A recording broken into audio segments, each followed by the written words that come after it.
ये समझने के लिए कि लोग अपने तरीके से क्यों और कैसे बिहेव करते हैं, बिहेवियरल इकोनॉमिक्स रियल वर्ल्ड में इकोनॉमिक्स और साइकोलॉजी के एलिमेंट्स को एक साथ लाता है। दूसरे शब्दों में, ये इस बात की एक स्टडी है कि लोगों को क्या करना चाहिए, एक्चुअल में वो क्या करते हैं और इन एक्शंस के रिजल्ट्स क्या होते हैं।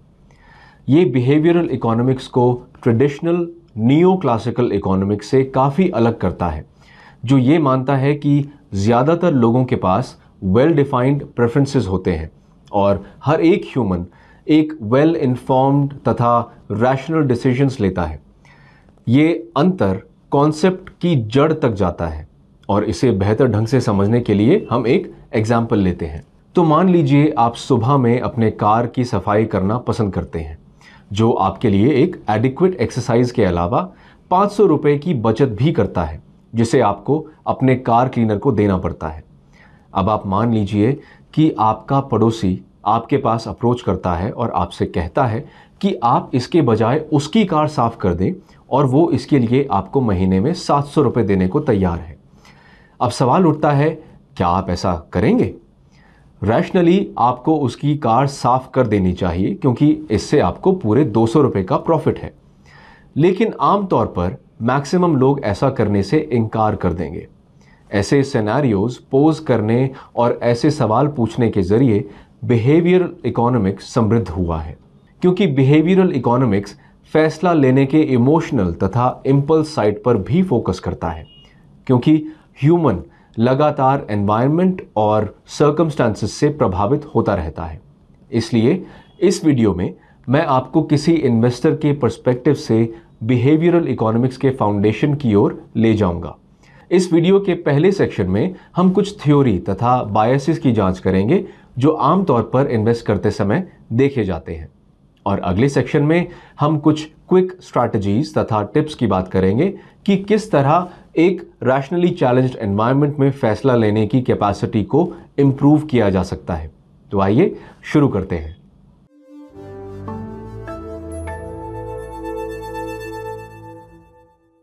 अक्सर लोग कोई फैसला करते समय या किसी इंपॉर्टेंट आउटकम की संभावना को इवैल्यूएट करते समय आसानी से एक्चुअल डेटा के बजाय इजीली रिकॉल्ड या प्रेजेंटेड इंफॉर्मेशन पर भरोसा करते हैं। इसे अवेलेबिलिटी ह्यूरिस्टिक के नाम से जाना जाता है, और ये हाफ प्रोसेस्ड और रेडिली अवेलेबल इंफॉर्मेशन का यूज़ करने की हमारी टेंडेंसी को डिस्क्राइब करता है, जो जल्द तथा आसानी से हमारे दिमाग में आ जाती है। उदाहरण के लिए, जुड़वा बच्चों से जुड़ी ऐसी हर मूवी जो मैंने आज तक देखी है, उन्हें हमेशा हर प्रकार से आइडेंटिकल ही शो किया जाता है। इसलिए समान फेस, समान कपड़े, समान बिहेवियर आदि हमारे दिमाग में चलता है, और हम उन सभी सिनेरियोज को मानने लगते हैं कि जुड़वा हमेशा आइडेंटिकल ही होते हैं। बहरहाल, थोड़ा और अधिक डेटा की खोज करने से पता चलता है कि 20 से 25% ट्विन्स आइडेंटिकल होते हैं, जबकि मैक्सिमम ट्विन्स नॉन आइडेंटिकल होते हैं। इसी प्रकार के बायसेस इन्वेस्टिंग के मामले में भी देखने को मिलते हैं, जहां cryptos, electric vehicles, interest rates etcetera जैसी एक्साइटिंग और ट्रेंडिंग इवेंट्स हमारे ओपिनियंस और चॉइसेस को इफेक्ट करते हैं। यहाँ प्रॉब्लम यह है कि इन्वेस्टर अज्यूम करते हैं कि अगर कुछ खबरों में है या सुर्खियों में है तो इसे ज़रूर महत्वपूर्ण होना चाहिए, इसलिए वो सूचना की रिलायबिलिटी पर सवाल नहीं करते। अगली एनॉमली जो मैं सामने रखना चाहता हूँ वो बाउंडेड रैशनैलिटी थ्योरी है, जो बताता है कि फैसला करने का प्रोसेस इन 3 फैक्टरों में से किसी एक के कारण अपनी रैशनैलिटी खो देती है, जो ये है: ऐसे मामलों में जहां लिमिटेड कॉग्निटिव एबिलिटी है, ऐसे मामलों में जहां इम्परफेक्ट इंफॉर्मेशन है, ऐसे मामलों में जहां टाइम कंस्ट्रेंट्स हैं। उदाहरण के लिए, किसी रेस्टोरेंट में ऑर्डर देते समय अगर वेटर आपके साथ थोड़ी जल्दी करना शुरू कर देता है, तो इसकी संभावना यह है कि आपके फूड सिलेक्शन के फैसले सब ऑप्टिमल होंगे, क्योंकि आप पर टाइम बाउंड्री का प्रेशर होगा। बिहेवियरल इकोनॉमिस्ट्स इसे ही बाउंडेड रैशनैलिटी के रूप में रेफर करते हैं, और इसका इन्वेस्टिंग वर्जन लगभग रोजाना ही इन्वेस्टर्स के साथ ब्रोकरेज द्वारा किए जाने वाले स्टॉक टिप्स, तथा इंट्राडे कॉल पर बेस स्टॉक को पिक करते समय देखा जा सकता है। ये ऐसे इन्वेस्टर्स के मामले में एक क्लासिकल केस है जिनके पास इंफॉर्मेशन को प्रोसेस करने की लिमिटेड एबिलिटी है, इनएडिक्वेट रिसर्च है और fear of missing out factor है, जो इन्वेस्टर्स को कम रैशनल मैनर में एक्ट करने को फोर्स करता है। गौर करने वाली एक तीसरी अनोमली प्रॉस्पेक्ट थ्योरी है, जिसमें कहा गया है कि इन्वेस्टर गेन एंड लॉस का अलग अलग वैल्यू करते हैं और अक्सर परसीव्ड लॉसेस की कंपैरिजन में परसीव्ड गेन्स को ज्यादा वेट देते हैं। उदाहरण के लिए, अगर किसी को 200 रुपए का एक गारंटीड अमाउंट जीतने का ऑफर दिया जाता है या 1000 रुपए जीतने का 20% चांस दिया जाता है और कुछ नहीं जीतने का 80% चांस दिया जाता है, तो ज्यादातर लोग गारंटीड 200 रुपए जीतने को चुनेंगे। बहरहाल, अगर इन्हीं लोगों को पहला ऑप्शन यानी निश्चित रूप से 800 रुपए लूज करने का चांस दिया जाता है या दूसरा ऑप्शन दिया जाता है जिसमें 1000 रुपए हारने का 80% चांस है और कुछ नहीं होने का 20% है, तो ज्यादातर लोग उस स्लिम 20% की उम्मीद के साथ 1000 रुपए खोने का रिस्क लेंगे, जिसमें उनके सामने कुछ भी खोने की संभावना नहीं है। ये सरल लेकिन पावरफुल उदाहरण शो करता है कि लोग अधिक स्टैटिस्टिकल रिस्क लेने के इच्छुक होंगे अगर इसका अर्थ 1000 रुपए का लॉस अवॉइड करने की कंपैरिजन में 1000 रुपए जीतने का होगा। ये बिहेवियर इन्वेस्टर्स के साथ भी देखा जा सकता है, जो प्राइस को एवरेज आउट करने के लिए लॉस देने वाले स्टॉक में लगातार इन्वेस्ट करते रहते हैं, जबकि वो उन स्टॉक्स में आसानी से मुनाफा कमाते हैं जिसमें समय के साथ प्रॉफिट हुआ है। पॉइंट 4 तथा बिहेवियरल इकोनॉमिक्स का एक और कॉर्नरस्टोन है जिसे हाइपरबॉलिक डिस्काउंटिंग कहकर रेफर किया जाता है। ये एक बहुत दिलचस्प बिहेवियर है जिसमें कहा गया है कि लोग बड़े की बजाय छोटे तथा इमीडिएट रिवॉर्ड को यूज करना प्रेफर करते हैं और तब अधिक होता है जब डिले प्रेजेंट की तुलना में फ्यूचर के करीब होता है। जहां छोटे तथा इमीडिएट रिवॉर्ड के लिए प्रेफरेंस लॉजिकल दिखता है, मैं खासकर इसके दूसरे पार्ट को अधिक दिलचस्प पाता हूं। इसलिए आइए 2 सिनेरियोज के लिहाज से इस पर गौर करें।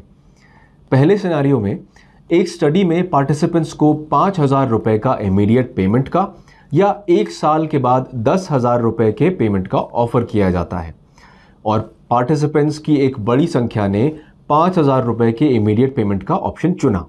लेकिन दूसरे सिनारियो में जब इन पार्टिसिपेंट्स को 4 साल के बाद 5000 रुपए के पेमेंट का या 5 साल के बाद 10,000 रुपए के पेमेंट का ऑफर किया गया, तो बहुत सारे लोगों ने 10,000 रुपए के पेमेंट का ऑप्शन चुना। हालांकि टाइम गैप अभी भी 1 साल का था, जैसा कि हमने पहले सिनारियो में देखा था।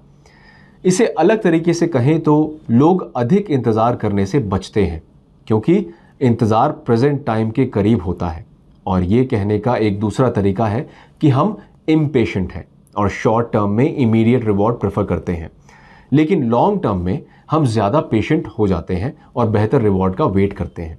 हालांकि हम में से ज़्यादातर लोग रोज़ाना की लाइफ में रियलाइज़ नहीं भी कर सकते हैं, लेकिन हाइपरबॉलिक डिस्काउंटिंग विल पावर में कमी, टाइम के साथ कंजम्पशन चॉइसेस और बेशक पर्सनल फाइनेंसिस फैसलों सहित कई मामलों में मौजूद रहता है। और हमारी लिस्ट में 5वां तथा अंतिम बिहेवियरल अनोमली है मेंटल अकाउंटिंग।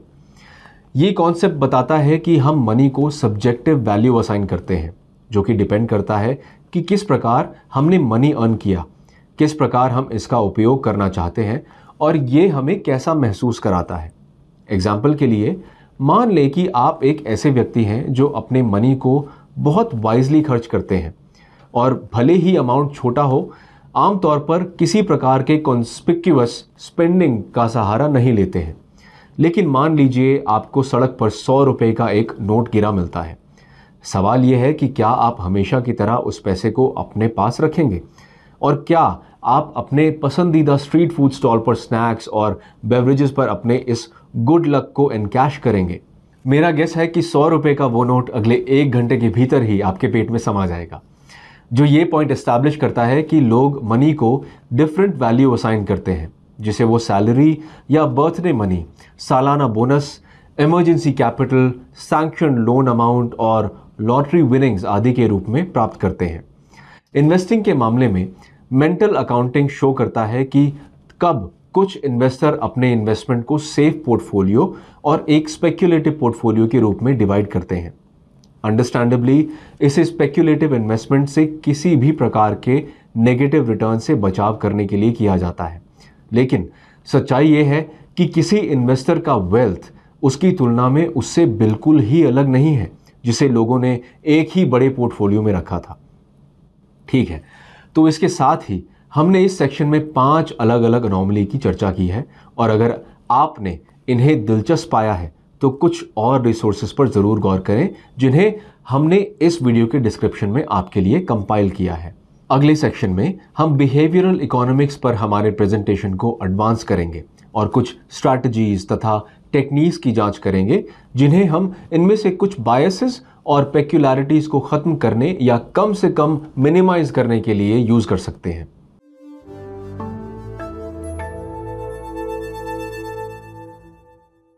इसलिए हम सबसे पहले अवेलेबिलिटी ह्यूरिस्टिक के साथ शुरू करेंगे, जैसा कि हमने पिछले वीडियो में भी सीखा है।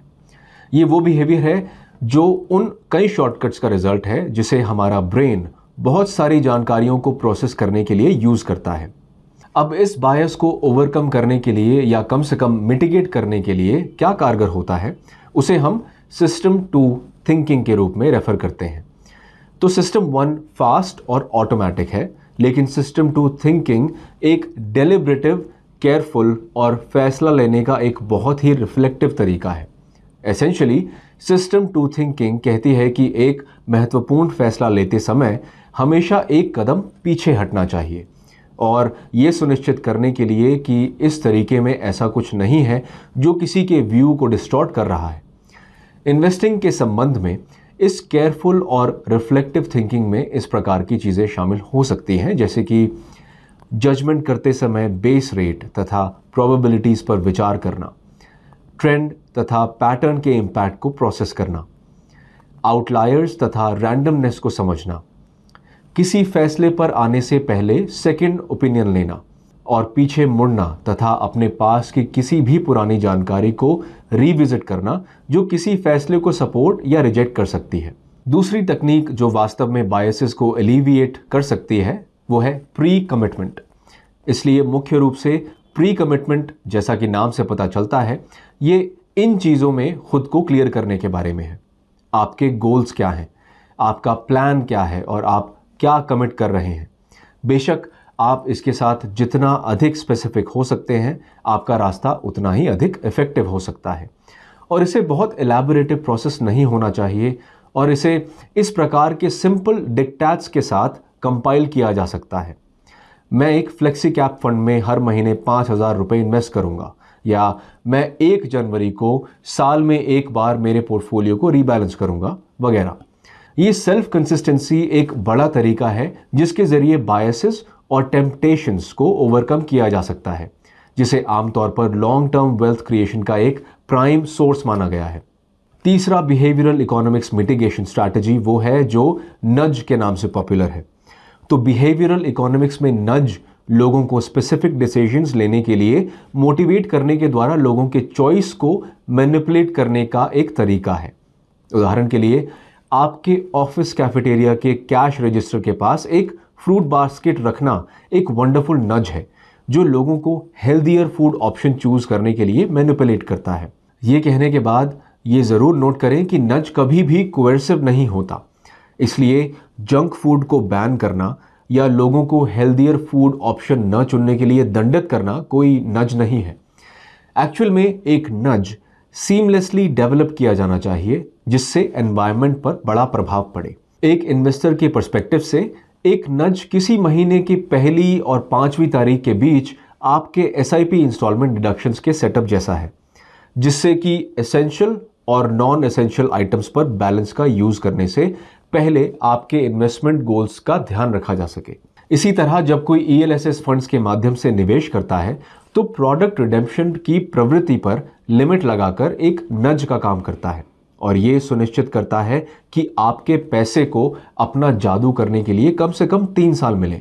अगली यूजफुल टेक्निक क्रिटिकल थिंकिंग है, और जहां ये वर्ड सुनने में शुरू में थोड़ा क्रिप्टिक लग सकता है, सरल शब्दों में इसका अर्थ ऑब्जेक्टिव, अनबायस्ड, ओपन तथा थोड़ा स्केप्टिकल होना होता है।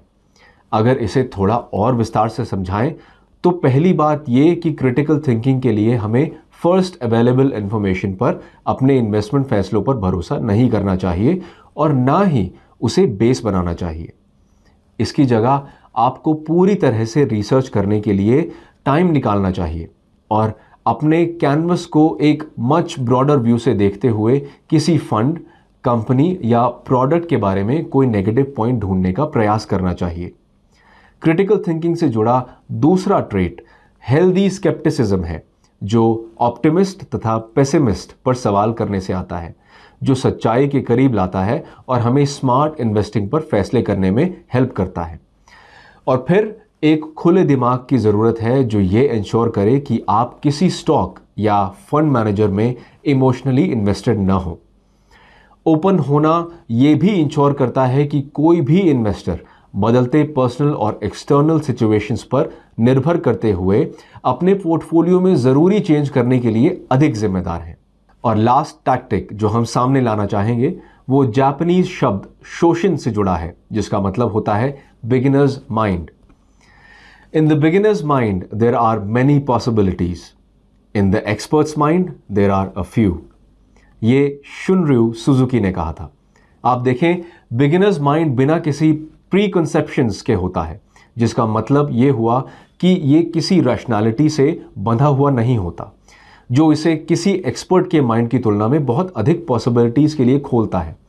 इसके अलावा बिगिनर्स माइंड अक्सर हेल्प मांगने को लेकर कॉन्फ्लिक्टेड नहीं होता और किसी ग्रुप के साथ या किसी टीम के भीतर काम करना कुछ लिमिटेशंस का ओवरकम करने और एक सुपीरियर सॉल्यूशन प्रेजेंट करने का एक एक्सीलेंट तरीका है।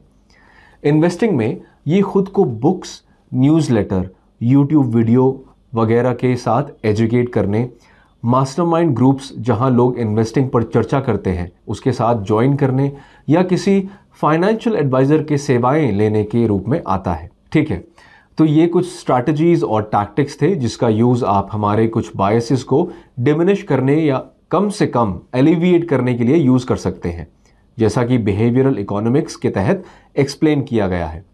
इनमें हमारी रोजमर्रा की जिंदगी में और हमारी इन्वेस्टिंग जर्नी में पॉपिंग अप की टेंडेंसी होती है और जितना अधिक हम इन्हें रिकग्नाइज करेंगे और मैनेज करेंगे उतनी ही बेहतर हमारी डिसीजन मेकिंग की क्वालिटी होगी। मैं उम्मीद करता हूं कि इस वीडियो ने आपके लिए एक अच्छे स्टार्टिंग पॉइंट का काम किया होगा, लेकिन अगर आप और अधिक जानना चाहते हैं तो कुछ और वेबसाइट्स को ज़रूर विजिट करें और कुछ रिसोर्सेज को पढ़ें जिन्हें हमने इस वीडियो के डिस्क्रिप्शन में लिस्ट किया है। एक बार फिर समय निकालने के लिए आपको धन्यवाद। हमारे चैनल को ज़रूर सब्सक्राइब करें, इस वीडियो को ज़रूर लाइक करें और मैं आपसे अगले सप्ताह मिलने के लिए उत्सुक हूँ। Mutual fund investments are subject to market risks. Read all scheme-related documents carefully.